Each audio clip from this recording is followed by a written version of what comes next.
Setelah Yesus pergi dari situ, ia melihat seorang yang bernama Matius duduk di rumah cukai. Lalu ia berkata kepadanya, "Ikutlah aku."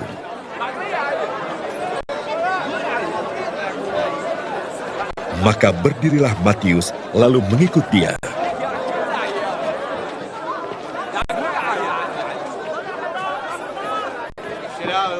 Kemudian ketika Yesus makan di rumah Matius, datanglah banyak pemungut cukai dan orang berdosa dan makan bersama-sama dengan dia dan murid-muridnya. Pada waktu orang Farisi melihat hal itu, berkatalah mereka kepada murid-murid Yesus, "Mengapa gurumu makan bersama-sama dengan pemungut cukai dan orang berdosa?" Yesus mendengarnya dan berkata, "Bukan orang sehat yang memerlukan tabib, tetapi orang sakit. Jadi pergilah dan pelajarilah arti firman ini. Yang ku kehendaki ialah belas kasihan dan bukan persembahan. Karena aku datang bukan untuk memanggil orang benar, melainkan orang berdosa." Hari ini kita merayakan pesta Santo Matius, Rasul dan penulis Injil. Matius berlatar belakang pemungut cukai. Pada zaman itu, pemungut cukai dibenci, dicap negatif, dan dianggap hina oleh masyarakat. Pemungut cukai dan keluarganya juga sering dikelompokkan sebagai orang berdosa. Mengapa demikian? Karena mereka bekerja sebagai penagih pajak untuk pemerintah Romawi, penjajah bangsa Yahudi itu. Mereka memeras rakyat dengan cara menaikkan pajak dan memasukkan kelebihannya ke kantong pribadi. Dengan kata lain, pemungut cukai itu adalah pengkhianat bangsanya sendiri dan sekaligus koruptor. Bacaan Injil mengisahkan bagaimana Yesus memanggil Matius, sang pemungut cukai itu, menjadi rasulnya. Yesus memanggil Matius saat sedang bekerja di kantornya. Yesus berkata, "Ikutilah aku." Reaksi Matius luar biasa. Ia segera berdiri dan mengikuti Yesus. Tidak ada dialog dramatis dilukiskan dalam Injil. Namun reaksi Matius menunjukkan bahwa dia segera menanggapi panggilan Yesus. Ia meninggalkan tempat duduknya untuk mengikuti Yesus. Itu berarti Matius meninggalkan juga pekerjaan yang telah memberinya hidup dengan segala kebanggaan dan status yang melekat padanya. Mungkin kita heran, kok secepat itu reaksi Matius untuk bertobat? Dalam diri Matius pastilah sudah ada kerinduan untuk hidup yang bermakna dan untuk berjalan di jalan kebenaran dan keadilan dan belas kasihan yang lurus.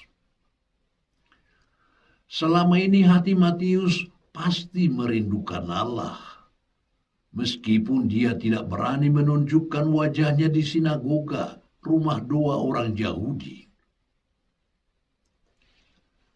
Banyak orang tercengang memandang peristiwa panggilan Matius. Bagaimana mungkin Yesus memanggil dan memilih seorang pendosa menjadi muridnya?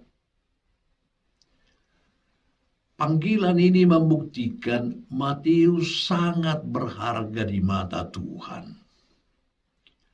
Mata Tuhan melampaui sekat status sosial hasil stigma buruk masyarakat. Bagi Yesus, Matius memiliki titik-titik kebaikan yang dapat diandalkan dalam karya pewartaannya. Ketika Matius mengadakan perjamuan besar di rumahnya bagi Yesus dan murid-muridnya, hadir juga banyak pemungut cukai. Tentu saja kaum Farisi dan banyak orang lain tidak menyukai ini. Mereka katakan kepada murid-murid Yesus, "Mengapa gurumu makan bersama dengan para pendosa?" Yesus mendengar itu dan berkata, "Bukan orang sehat yang memerlukan dokter, melainkan orang sakit. Aku datang bukan untuk memanggil orang saleh, melainkan orang berdosa." Kisah panggilan Matius menunjukkan kepada kita betapa panggilan murid dan rasul adalah suatu inisiatif dan keputusan yang sepenuhnya hak prerogatif Tuhan. Dia berhak memanggil siapapun yang dikehendakinya, apapun latar belakangnya dan sejarah hidup yang bersangkutan. Yesus pasti tahu siapa Matius, apa pekerjaannya, dan bagaimana pandangan orang tentang dirinya. Tetapi Yesus memanggilnya, "Ikutilah aku." Kisah panggilan Santo Matius mengulangi fakta bahwa tidak ada seorang pun yang tidak layak atau berdosa untuk ditolak oleh Tuhan Allah. Setiap orang dipanggil oleh Tuhan untuk tujuan dan misi yang khusus dan unik. Yesus datang bukan untuk memanggil orang saleh, tetapi orang berdosa. Dan panggilan itu pertama-tama dan terutama ialah panggilan untuk pertobatan. Dari pengalaman panggilan Matius kita belajar, kerahiman Tuhan jauh melampaui kedosaan dan ketidakpantasan kita manusia. Panggilan Tuhan serentak juga adalah rahmat yang mengubah hidup seseorang secara radikal. Dari pemungut cukai menjadi rasul Tuhan, dari seorang pendosa menjadi seorang yang dikasihi. Kita pun dalam arti tertentu memiliki pengalaman Matius dalam hidup kita, yakni bahwa kita adalah pendosa-pendosa yang dikasihi Allah. Apapun masa lampaumu, kamu berhak memiliki masa depan karena kerahiman, belas kasihan, dan cinta Tuhan. Tuhan Yesus tidak menuntut kesempurnaan dari kita, tetapi meminta kesiapsediaan kita untuk dibimbingnya dan dilibatkan untuk pengembangan gerejanya. Allah menghendaki siapapun bisa terlibat dalam karya keselamatannya. Semua diberi tawaran yang sama.